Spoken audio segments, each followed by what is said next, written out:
Hello everyone. Welcome to Introduction to Management Techniques course. So today we'll touch upon the main topics on this course. This slide is giving you an overview of what we will be covering. So we'll talk about key management concepts, management functions, strategic and operational plans, goal setting with responsibility, organization structure, delegation of authority and responsibility, controlling, change management, environment, and last, management and society. Introduction, key management concepts. What is management? Management is the art of getting things done through and with people in a formally organized group. It means it's a framework of getting things done with others for effective and efficient attainment of organizational goals. It is a set of principles that govern how man and material coordinate their effort towards goal attainment in a formal setup. But all this is done through administration.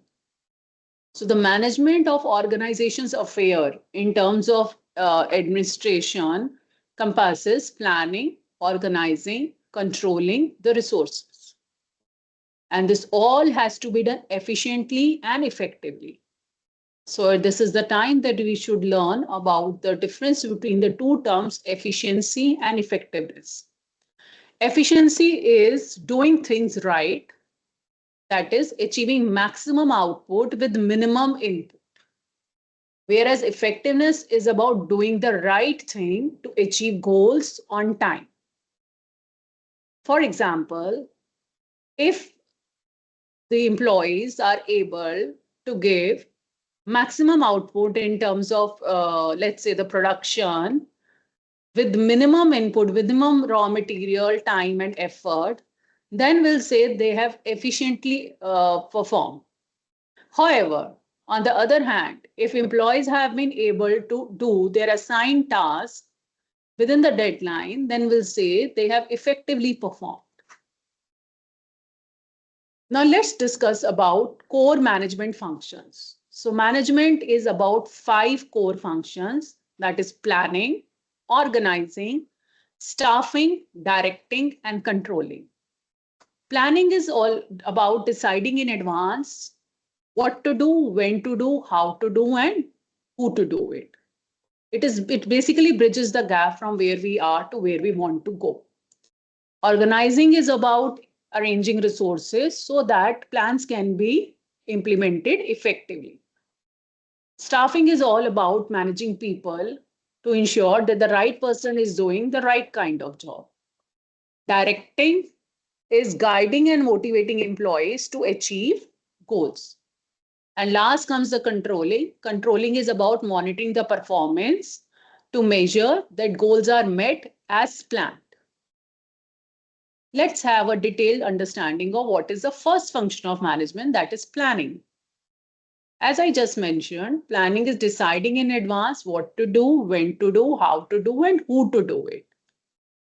So it is basically done keeping in mind the enterprise vision, mission, goal, and objective.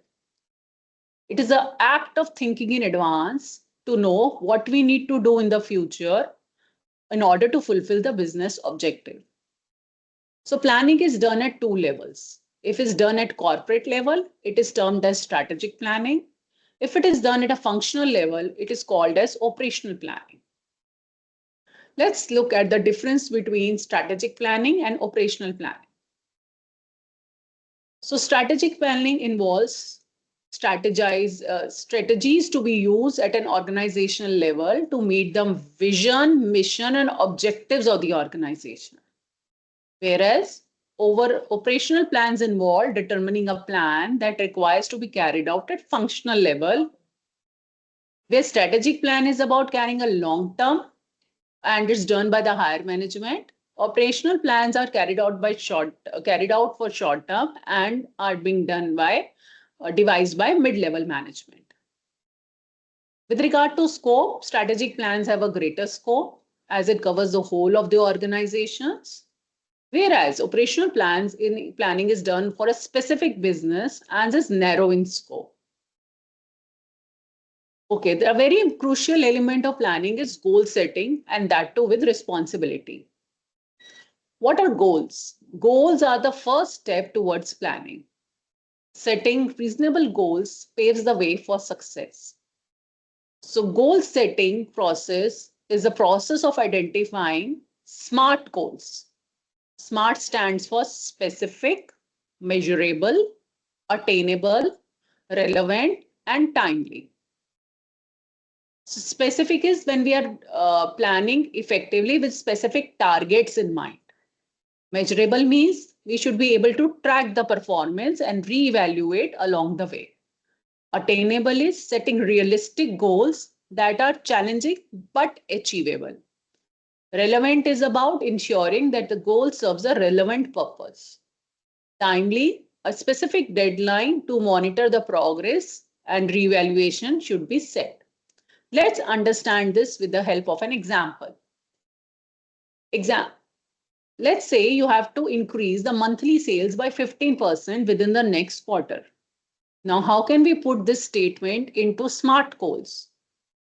So the goal should clearly state what needs to be achieved, which is in our case is increasing the sales. So this is specific. For measurable, we have to quantify this target. So what is that? It is 15% increase in monthly sales. Next is achievable. Achievable requires that the goal is realistic and attainable. So let's give a timeline. So what timeline we have given here? 3 months. So quite achievable, it's attainable. Relevance, the aim is to increase the scale. So our goal should be directly aligned with the overall business objective, that increasing sales should be in alignment with the overall business success. And last is time bound. That is, the goal has to have a specific time frame for which we have, in our case, we have given it to be a next quarter, within next quarter. Let's learn about organizational structure now. What is an organization structure? Organization structure is an orderly arrangement of organization's manpower. So largely there are 4 types of organizational structures: flat, functional, matrix, and hybrid. In flat organizational structures, there is a zero or few level of middle management. Means that every employee is directly reporting to his immediate boss with no middle managers in between.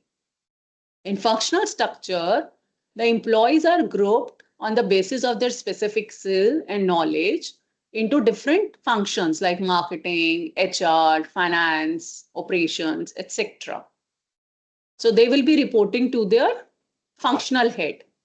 Matrix organization combines the elements of both functional and project organizational structure. Under it, the employees report to more than one manager simultaneously. So an employee placed in matrix structure will be reporting to the functional manager, let's say marketing head, as well as to their respective project managers. Then the 4th type is hybrid structure, where the elements of different organizational structure best suited the company according to the need are modified and adopted. So in hybrid culture, we could have a mix of all these 3. Let's learn about an interesting concept in organizing, that is delegation of authority. What is delegation? Delegation means granting the authority to the subordinate to operate within the prescribed limit.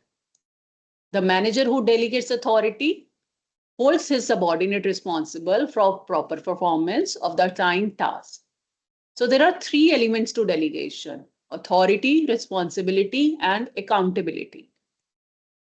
Authority is the power of taking decisions in order to guide the activities of others. It is a power which influences the conduct of others. Responsibility is the obligation. If authority is the power, then responsibility is the obligation to perform the assigned duty. And the third one is accountability, which is answerability to the superior by the subordinate in case he fails to perform as expected. Now, there is a very interesting relationship between authority and responsibility. They both are mutually exclusive and coexistence. And the relationship is reciprocal. And both are determinants of each other's success. If authority is a legitimate power to act, responsibility is the duty to act well. However, it is nothing that authority can be delegated, but responsibility cannot. This is very important point to be taken care of. Authority can be delegated, but responsibility is absolute. It cannot be delegated.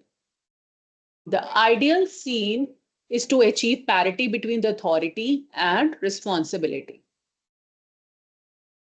Okay, this brings us to the discussion of the next concept, that is controlling. Control is a goal-oriented function of management. So in controlling, we are concerned with comparing the actual performance to the expected performance and to see whether we have been able to perform effectively or efficiently. So these are the typical steps which are undertaken in a controlling process. First one is establishing the standards to measure the performance. So we'll set the clear standards for each performance. Then its second step will measure the actual performance.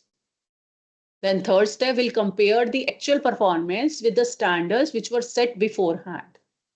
And in case we find that the actual performance is not up to the standard set, then we'll take out the corrective actions to bring the actual performance to the level of standards set.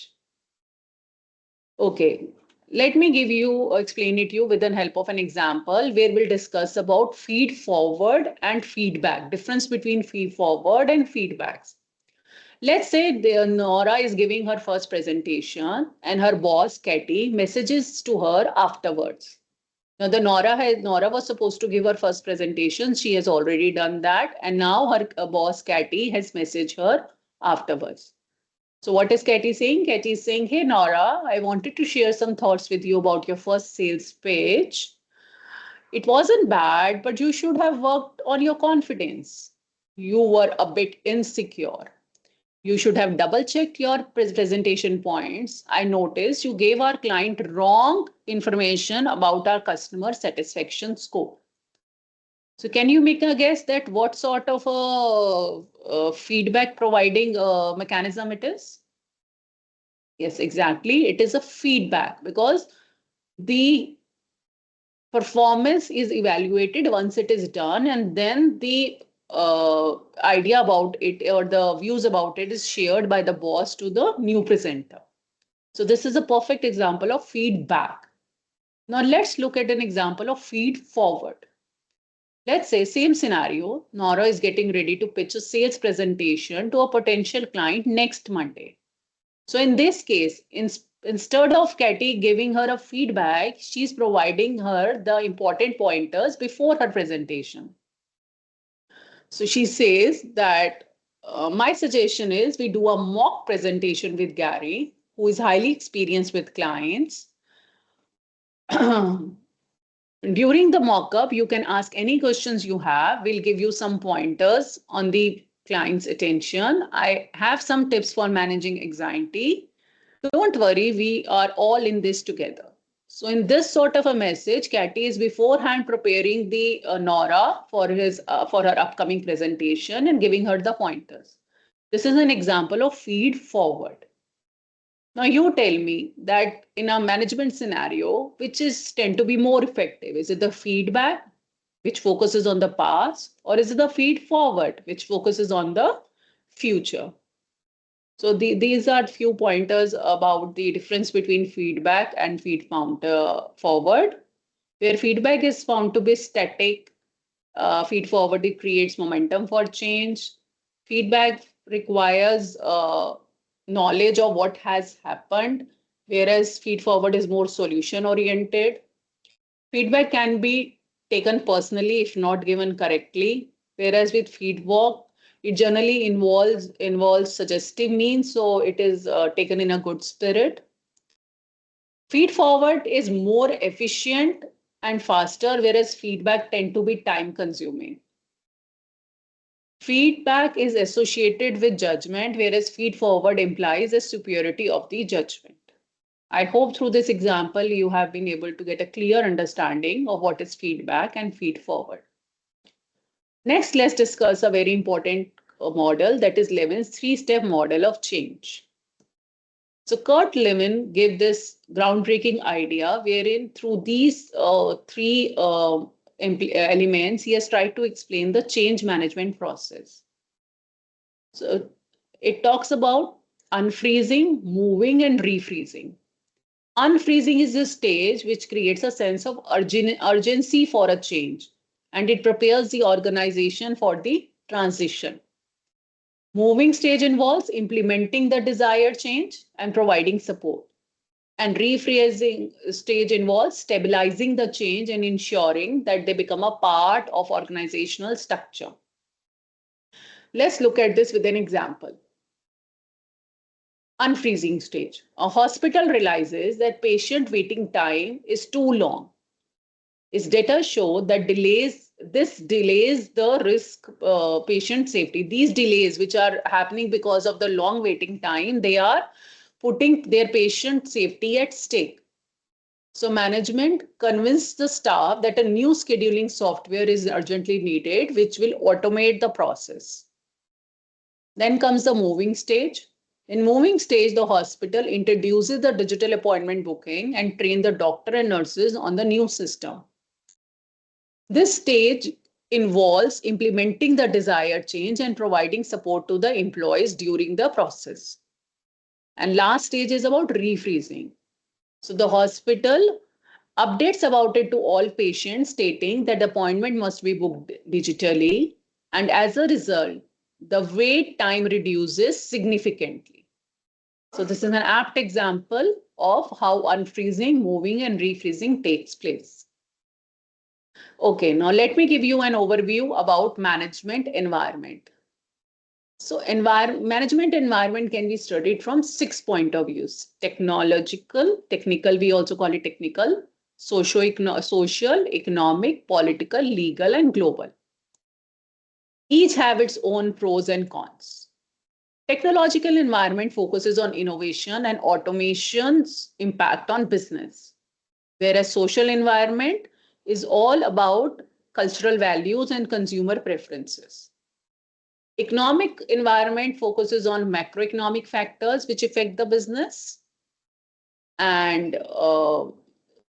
political environment covers the government policies and stabilities. Legal environment involves laws governing business activities, and global environment deals with international factors and risk. Here I have briefly given you an overview about the types of environment. This brings us to the last topic of our today's presentation, that is management and society. This goes without saying that ethics in management is a very, very crucial element. If we talk about ethics in management, it refers to an organization's social responsiveness. That is how responsibly the businesses are performing their assigned tasks. It explains the moral responsibility and duty in terms of good and evil, right or wrong. So it is a process of accounting for morals while overseeing the organization. The two common approaches adopted by modern businesses to cater to this is through corporate social responsibility, that is CSR, and creating shared value, that is CSV. Okay, let's look at the difference between the two. CSR is a voluntary initiative, whereas CSV is a business strategy addressing social issues. The purpose of CSR is to give back to the society, whereas purpose of CSV is to derive business success and impact. CSR adopts the reactive approach, whereas CSV is based on proactive approach. CSR is about separating the business from the core functions. In CSR, the activities are slightly different from the core functions of the business, whereas CSV is all about bending these activities into the operations of the business itself. CSR is focused on compliances and philanthropy, whereas CSV is focused on innovation and competitiveness. CSR purpose is primary purpose is value creation for the society, whereas CSV's primary purpose is value creation for the business as well as society, but the business first. CSR's time horizon is usually short to medium term, whereas CSV is a long-term phenomena. CSR measurement is done in terms of how much money we have put and what all activities we have undertaken. But in CSV, the measurement is done in terms of business outcomes and the progress. Few examples of CSR is like charitable donation, opening a school, or providing or establishing a community kitchen, or working for the hygiene of people in the society. CSV examples are improving farmers' livelihood, uh, making upskilling your employees, and providing support to their families. Thank you. With this, we come to the end of today's presentation. I look forward to see you in the class. Thank you.